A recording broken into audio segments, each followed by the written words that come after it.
सामने आ रही है, जहां एक पटाखा गोदाम में आग लगने से 4 लोगों की मौत हो गई और आग लगने के समय गोदाम में 5 लोग मौजूद थे। बता दें कि दमकल विभाग ने किसी तरह से सभी को बाहर निकाला, लेकिन 4 लोगों की झुलसने से मौत हो गई। वहीं पुलिस ने 5 को सिविल अस्पताल भिजवाया। पहले इस मामले में कप्तान द्वारा 5 लोगों की मौत की पुष्टि की गई थी और उसके कुछ समय बाद ही सुधार करते हुए 3 लोगों की मौत की बात कही जा रही है। रुड़की में आज सुबह पंचायती धर्मशाला के पास स्थित आलोक के पटाखों के गोदाम में आग लग गई। आग लगने के बाद मौके पर अफरा तफरी का माहौल हो गया। वहीं पुलिस और फायर ब्रिगेड की टीम ने बामुश्किल आग पर काबू पाया और इसके साथ ही आग के अंदर फंसे 5 लोगों को मुश्किल के साथ बाहर निकाला गया, जिसमें से 3 लोगों की मौत हो चुकी है। वहीं 2 की हालत अभी भी गंभीर बताई जा रही है। करीब 2 घंटे की कड़ी मशक्कत के बाद आग पर काबू पाया गया। वहीं ज्वाइंट मजिस्ट्रेट अभिनव शाह, हरिद्वार पुलिस कप्तान अजय सिंह, एसपी देहात किशोर सिंह, नगर आयुक्त विजय नाम शुक्ला, सीओ रुड़की पल्लवी त्यागी, सीओ मंगलौर पंकज गहलोला समेत पुलिस प्रशासन के तमाम अधिकारी मौके पर पहुंचे। वहीं मेयर गौरव गोयल भी घटनास्थल पर पहुंचे और मृतकों के शव को पोस्टमार्टम के लिए भिजवाया गया।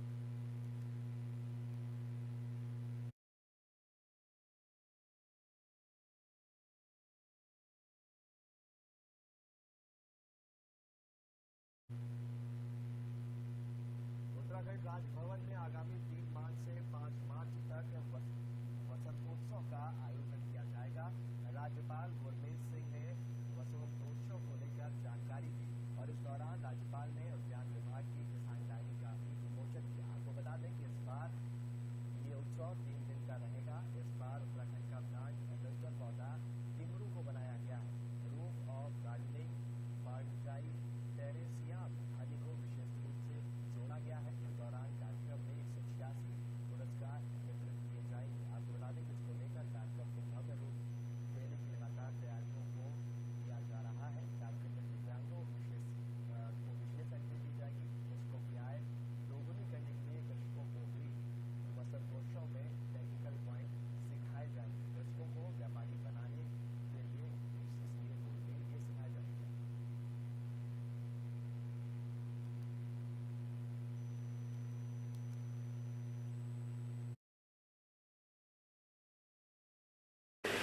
हम 3 दिन का प्रोग्राम कार्यक्रम कर रहे हैं, 3 दिवसीय है। ये स्प्रिंग फेस्टिवल राजभवन के प्रांगण में 2003 से शुरू किया था। इस बार हमने जो हर बार करते हैं उससे 4 श्रेणियां और ऐड की हैं।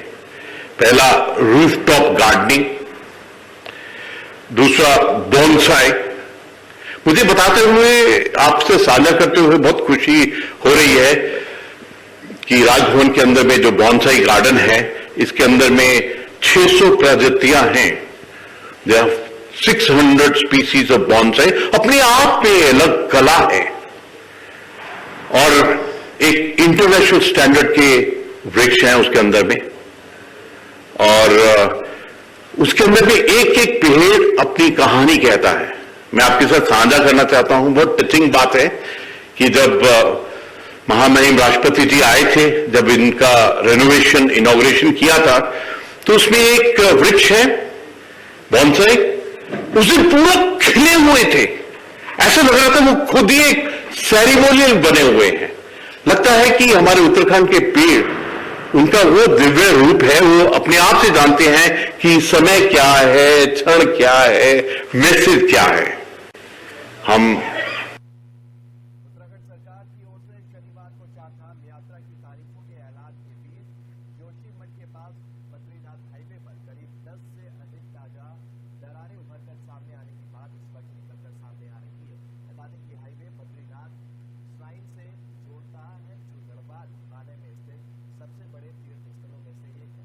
स्थानीय लोगों के अनुसार ताजा दरारें जोशीमठ से मारवाड़ी के बीच करीब 10 किलोमीटर की दूरी में फैली हुई है। मीडिया रिपोर्ट्स के अनुसार जोशीमठ बचाव संघर्ष समिति के पदाधिकारी संजय उनियाल ने बताया कि जोशीमठ के पास बद्रीनाथ राजमार्ग पर कम से कम 10 स्थानों पर नई दरारें देखी गई हैं।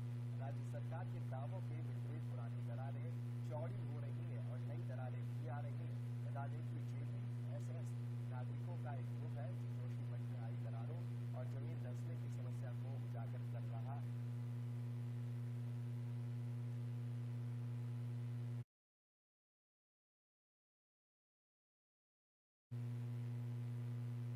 उत्तराखंड में एक बार फिर से धरती हिली है। राज्य में भूकंप के झटके महसूस किए गए। भूकंप सुबह करीब 4:49 पर आया और रिएक्टर स्केल पर भूकंप की तीव्रता 2.5 मापी गई।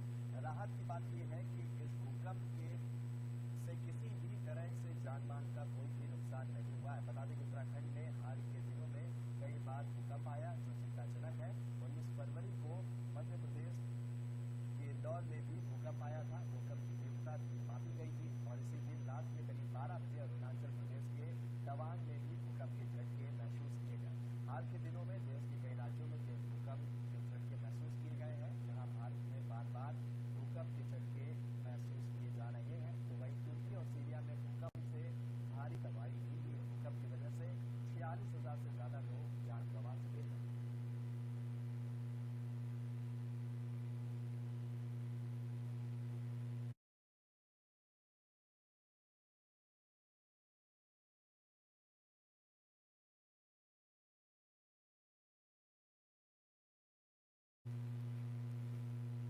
और उत्तराखंड में सख्त नकल विरोधी कानून को लेकर भारतीय जनता युवा मोर्चा मुख्यमंत्री मिस्टर सिंह धामी का उन्होंने आभार व्यक्त करेगा, जिसके तहत आगामी 2 कार्यक्रम तय किए गए हैं। बीजेपी प्रदेश अध्यक्ष महेंद्र भट्ट ने बताया कि पहले 4 बड़े शहरों में मुख्यमंत्री का धन्यवाद कार्यक्रम आयोजित किया जाएगा, जिसके तहत 1 मार्च को हल्द्वानी में एक कार्यक्रम निर्धारित किया गया है। कार्यक्रम में मुख्यमंत्री मिस्टर सिंह धामी भी मौजूद रहेंगे। उन्होंने बताया कि जनपदों में भी इसी तरह के कार्यक्रम आयोजित किए जाएंगे। वहीं महेंद्र भट्ट ने यह बताया कि जब यह विधेयक गैरसैंण में सदन के पटल पर रखा जाएगा, उसके बाद मंडल स्तर पर भी युवा रैली निकालकर मुख्यमंत्री मिस्टर सिंह धामी का आभार जताएंगे।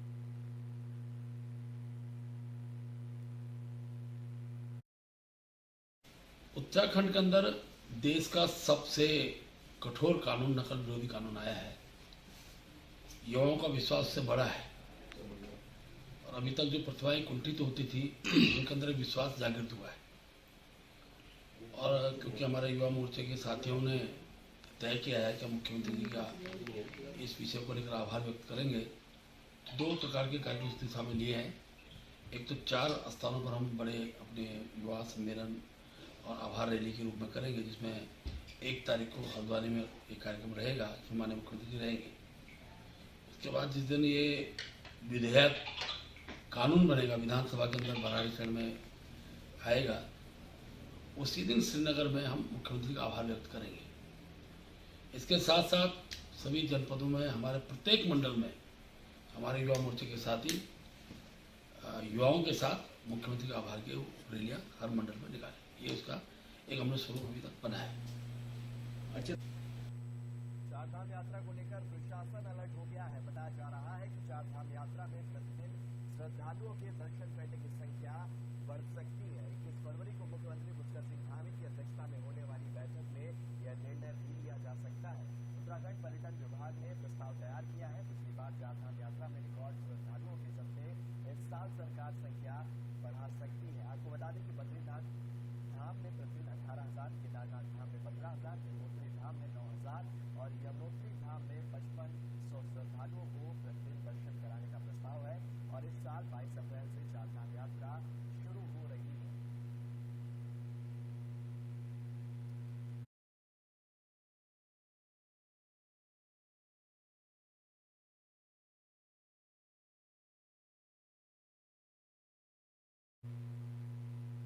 कोटद्वार पुलिस ने मदद करने के नाम पर एटीएम बदलकर ठगी करने वाले 2 अभियुक्तों को गिरफ्तार कर जेल भेज दिया है।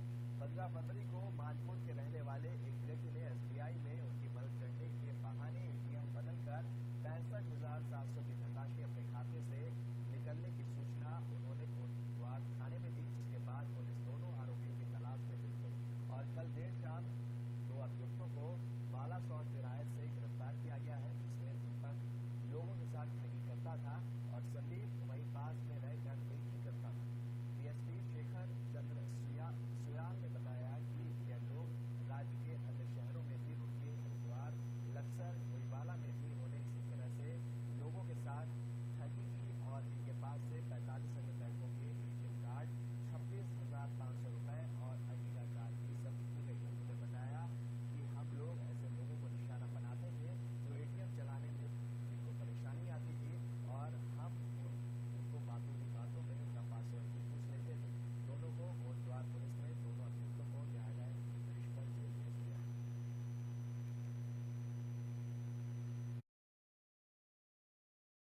ये एटीएम फ्रॉड का मामला है। जैसा अमूमन बड़े शहरों में कई बार ऐसे केसेज होते हैं।